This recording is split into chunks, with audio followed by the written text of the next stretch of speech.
आप सभी का हमारे इस YouTube चैनल पर स्वागत है फ्रेंड्स। आज के हम इस वीडियो में निषेचन पढ़ने वाले हैं और वो भी बहुत ही आसान तरीके से। तो फ्रेंड्स, अभी तक आपने हमारे चैनल को सब्सक्राइब नहीं किया है तो ज़रूर सब्सक्राइब कर लेना। अगर वीडियो पसंद आता हो तो वीडियो को ज़रूर लाइक कर देना। तो फ्रेंड्स, चलिए यहाँ पर हम जान लेंगे निषेचन क्या होता है। देखिए, जो हमारा शुक्राणु और अंडाणु का जो मिलना होता है वही हमारा क्या कहलाता है, निषेचन कहलाता है। तो सबसे पहले हम जान लेते हैं जो शुक्राणु होता है वो किस में पाया जाता है। मतलब कहने के मतलब क्या है कि हमारा पुरुष में पाया जाता है कि स्त्री में पाया जाता है। मतलब जो हमारा शुक्राणु होता है वह नर युग्मक में पाया जाता है। नर युग्मक क्या होता है, ये हमारे पुरुष में आते हैं।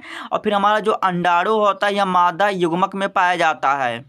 बस आपको ध्यान यही रखना, अगर आप ये ध्यान रखते हैं जो हमारा अंडाणु है या मादा युग्मक में पाया जाता है। मादा युग्मक मतलब आप ध्यान रखेंगे मेहरारू जिसे बोलते हैं। उत्तर प्रदेश मतलब बिहार के जो हमारा बिहार राज्य उसमें क्या बोलते हैं, मादा मतलब मेहरारू। मतलब इसमें क्या होता है, इसमें जो होता है अंडाणु पाया जाता है। क्या पाया जाता है, अंडाणु पाया जाता है। जो हमारा शुक्राणु होता है वह नर युग्मक मतलब क्या होता है, पुरुष में पाया जाता है। बस आपको ध्यान रख ले, अगर आप इसको ध्यान रख लेते कि जो हमारा अंडाणु होता है वह हमारा मादा मतलब स्त्री में पाया जाता है, ठीक है। और जो हमारा शुक्राणु होता है वह पुरुष में पाया जाता है, मतलब नर युग्मक में पाया जाता है, ठीक है। और इसी का जो संलयन होता है मतलब अंडाणु और शुक्राणु का जो संलयन मतलब इसी का जो मिलना होता है वही हमारा क्या कहलाता है, निषेचन कहलाता है। बस आपको ध्यान रखना है। मादा मतलब मेहरारू, आप अगर इस टाइम याद रखेंगे इस तरह के मेहरारू होता है मादा मतलब, तो आपको बहुत समय तक याद रहेगा। और जो हमारा मादा मतलब इसमें जो होता है अंडाणु पाया जाता है, जो हमारा शुक्राणु होता है नर युग्मक में पाया जाता है। और इन्हीं का जो संलयन होता है मतलब शुक्राणु और अंडाणु का जो मिलन होता है, संलयन होता है, वही निषेचन कहलाता है। अब चलिए कुछ लाइंस यहाँ पर लिखी हुई हैं उनको हम पढ़ लेते हैं। हम देखिए, अंडवाहिनिया में शुक्राणु आकर अंडाणु से संलयित होता है और संलयन की जो क्रिया होता है वही निषेचन कहलाता है। अब देखिए अंडवाहिनी यहाँ पर बात हुई है, तो देखिए अंड जो वाहिनी होता है ये हमारा मादा में पाया जाता है, मतलब मादा युग्मक में पाया जाता है, ठीक है। तो उसमें पाया जाता है शुक्राणु, मतलब अंडवाहिनिया में जो होता है शुक्राणु आता है, ठीक है। मतलब शुक्राणु आता है अंडवाहिनिया में। उसके बाद क्या होता है, ये अंडाणु से मिलता है, ठीक है। क्या करता है, अंडाणु से मिलता है। जब अंडाणु से मिलता है तो यही प्रक्रिया क्या कहलाती है, निषेचन कहलाती है।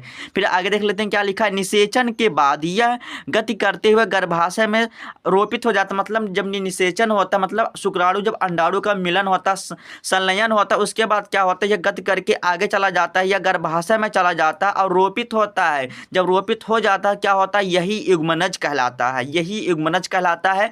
तो चलिए यहाँ पर आपको डायग्राम की मदद से मैं समझा देता हूँ और आगे। तो यहाँ पर देखिए शुक्राणु किस में पाया जाता है, नर युग्मक में। अंडाणु मतलब किस में पाया जाता है, मादा मतलब मेहरारू में। अब इस तरह ध्यान रखेंगे, अंडाणु पाया जाता है मादा युग्मक में और जो हमारा होता है शुक्राणु पाया जाता है नर युग्मक में। इन्हीं का जो संलयन होता है निषेचन कहलाता है। उसके बाद देखिए निषेचन के बाद क्या होता है, ये आगे क्या होता है, जब जैसे निषेचन हो गया तो निषेचन के बाद क्या करता है, यह गति करते हुए गर्भाशय में पहुंच जाता है, उसके बाद रोपित हो जाता है। उसके बाद क्या होता है, युग्मनज का निर्माण करता है। बस आपको ध्यान रखना है, निषेचन के बाद किसका निर्माण करेगा, युग्मनज का निर्माण करेगा। फिर युग्मनज के बाद क्या बनता है, भ्रूण बनता है। देखिए भ्रूण के बाद क्या बनता है, गर्भ होता है, ठीक है, मतलब गर्भ में आता है। उसके बाद क्या होता है, नवजात शिशु का क्या होता है, जन्म होता है। तो बस आपको ये ध्यान रखना है, अंडाणु मतलब शुक्राणु या अंडाणु का मिलना निषेचन, निषेचन के बाद जायगोट होता है जिसे युग्मनज बोला जाता है। फिर हमारा भ्रूण बनता है, भ्रूण के बाद क्या बनता है, गर्भ होता है। उसके बाद क्या होता है, हमारा नवजात शिशु बनता है। तो फ्रेंड्स, मैं उम्मीद करता हूँ कि वीडियो आपको जरूर समझ में आया। अगर पसंद हो तो लाइक कर देना, चैनल पर नए तो चैनल को जरूर सब्सक्राइब कर देना।